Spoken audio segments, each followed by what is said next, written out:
Nagdudulot ng pag-ulan sa malaking bahagi ng bansa ang umiiral na northeast monsoon at shear line, habang patuloy rin ang epekto ng easterlies sa nalalabing bahagi ng bansa. Samantala, walang LPA o bagyo na namonitor ang pag-asa sa loob at labas ng PAR. Ang ulat panahon mula kay Jen Garcia.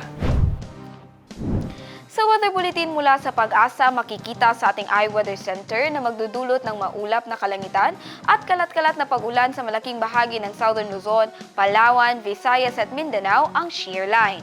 Northeast monsoon naman ang nagdudulot ng pag-ulan sa nalalabing bahagi ng Luzon.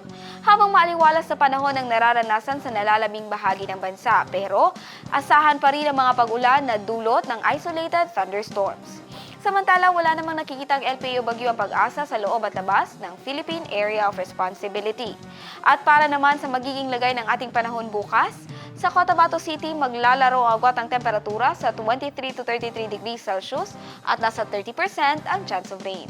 Sa Maguindanao, papalo ang agwat ang temperatura sa 24 to 33 degrees Celsius at nasa 90% ang chance ng pag-ulan.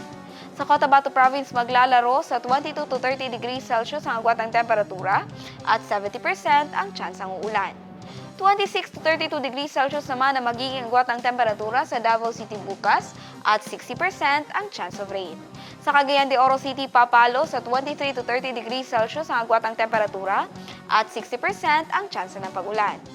24 to 31 degrees Celsius ang magiging agwat ng temperatura sa Zamboanga City bukas at 60% ang chance ng ulan.